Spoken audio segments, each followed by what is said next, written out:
है अजमा के उसके हाव भाव देखे।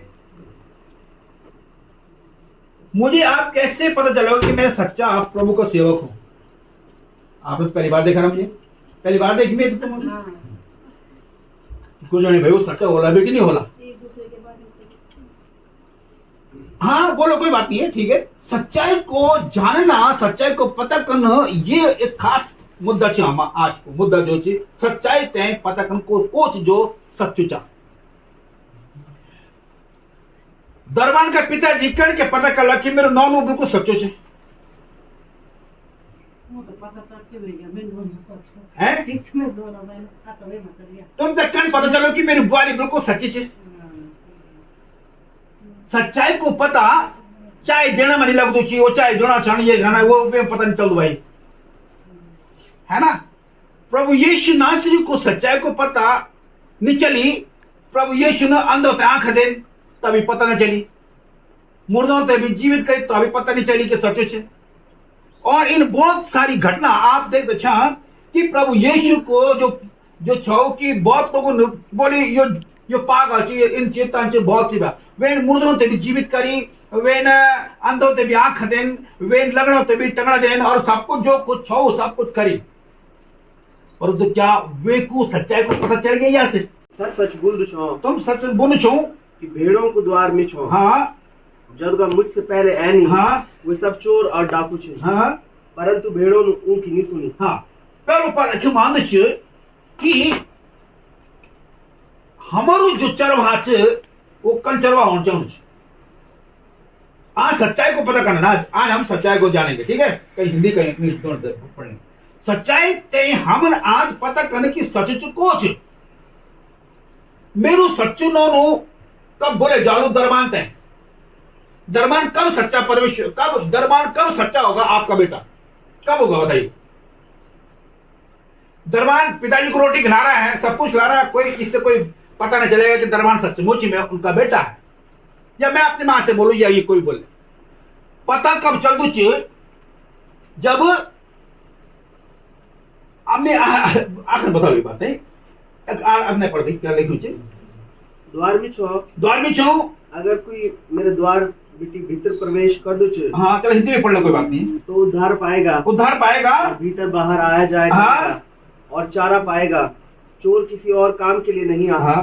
परंतु केवल चोरी करने और घात करने और नष्ट करने को आता है। हाँ। मैं इसलिए आया हूँ कि वे जीवन पाए और बहुतायत से पाए। अच्छा चरवा मैं हूँ। अच्छा चरवा भेड़ों के लिए अपना प्राण देता है। मजदूर जो न चरवा है और न भेड़ों का मालिक है, भेड़ियों को आते देख भेड़ों को छोड़कर भाग जाता है। ओके आगे अभी रुक जा। हाँ फिर आगे आप 19 पद से पढ़ना। इन बातों के कारण यहूदियों में फिर फूट पड़ी। हाँ। उनमें से बहुत से कहने लगे उसमें दुष्ट आत्मा है। हाँ। और वह पागल है, और आगे उसकी क्यों सुनते हो? हाँ। अन्य लोगों ने कहा ये बातें ऐसे मनुष्य की नहीं जिसमें दुष्ट आत्मा हो। क्या दुष्ट आत्मा अंधों की आंखें खोल सकती है? और बहुत सारी नीचे तक लिखा हुआ है, आगे तक लिखा हुआ है नहीं है, कुछ नहीं है। उस वक्त आपको पैसे की जरूरत नहीं है, उस वक्त आपको तो उठाकर ले जाने की, टॉयलेट ले जाने की जरूरत ऐसे व्यक्ति की चाहिए जो आपको बाथरूम ले जा सके, जो आपको नहा सके, आपको धुला सके। उस व्यक्ति की आवश्यकता, उसमें पैसे की जरूरत भी नहीं होती है। उस वक्त हकीकत का पता चल जाता है कि सचमुच में ये परमेश्वर का नौना छन प्रभु यीशु नासरी को जब क्रूस पर चढ़ाया गया, जब क्रूस पर उसके हाथ पैर कील से ठोक दिए गए, तब उसने कहा हे पिता इनको क्षमा कर दे क्योंकि नहीं जानते क्या करते हैं। और देखो यहां पर मैं आपको उसको बता दूं किसने कहा कि सचमुच में परमेश्वर का बेटा है। पढ़ना तो जरा उसको लिखना, यौन नरु के सुसमाचार कहीं लिखा वहां पर। जब प्रभु यीशु मसीह ने कहा हे पिता मैं अपनी आत्मा तेरे हाथ में सौंपता हूं, तब क्या हुआ? दोपहर से तीसरे पहर तक सारे हाँ? देश में अंधेरा छाया रहा। हाँ? और सूर्य का उजाला जाता रहा और मंदिर का पर्दा बीच से देखिए फट गया। क्या लिखा है।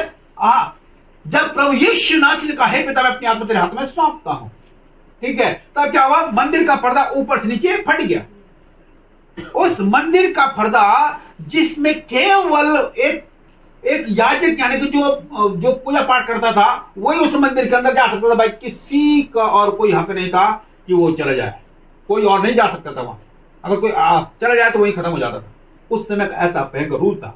मंदिर का पर्दा ऊपर से नीचे क्या हो गया, फट गया। वो किसी व्यक्ति ने नहीं फाड़ा, अपने आप में फट गया। फिर आगे क्या लिखा है, और यीशु ने बड़े शब्द से पुकार कर कहा, हाँ हे पिता, हाँ, मैं अपनी आत्मा तेरे हाथों में मैं अपने आप तेरे हाथ में सौंपता हूं। और आगे क्या हुआ फिर, और यह कहकर प्राण छोड़ दिए। फिर क्या हुआ, सूबेदार ने जो कुछ हुआ था, जो अब यहाँ पर कह रहे हैं सूबेदार ने, उससे पहले तो उनको उसकी हकीकत का पता ही नहीं चला।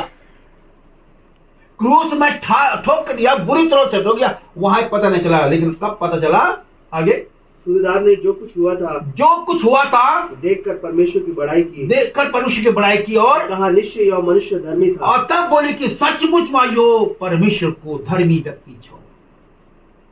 जब वे आंख खुले तब नहीं बोली, जब वे मुर्दों को जीवित कर तब नहीं बोली, जब वे लंगड़ों तो चल तब नहीं बोली, बहनों तो कान दे तब नहीं बोली, जब कुछ वेद नहीं दी, बल्कि उल्टा विरोध में वेगिन हुए का, अरे ये तो इन चीजों, ये सचमुच जो पागल चल इन चित्ता जो बहुत कुछ बोली बेकुड़। और तब वो गई याजकों ने क्या करी, ये तक क्रूस पर चढ़ावा। वे बोली, याजक बोले मैं तो कोई वो राजा ने बोले, भाई मैंने तो ये में कोई दोष ही नहीं पाई, कल का मैं शुद्धि वे तो चढ़ा दूं। जब कोई दोष ही नहीं चाहिए मां तो किला चढ़ाओ तो, पर ना ये तो दोष थी। वो किला के लेके उनको धंधा पानी बंद वेगी छो, वो पुरुषों को धंधा पानी बंद वेगी छो, वो लोगों तक ठगना था। प्रभु यीशु के बोली, मेरे घर प्रार्थना को घर चाहिए, तुम वे डाकू को बना दिया मिलेगा। लेकिन 50 साल में जब आप देखोगे आपकी हेल्थ खत्म हो जाएगी, आपको टीबी की बीमारी हो जाएगी। ये नहीं बोलेगा कि इससे ये बीमारी होती है, ये नहीं बोलेगा इससे ये बीमारी होती है, और आपने उस बीमारी को नजरअंदाज कर दिया। आपने गुटखा खाया होगा ना, गुटखे में साफ लिखा हुआ है इससे दर्दनाक मौत होती है।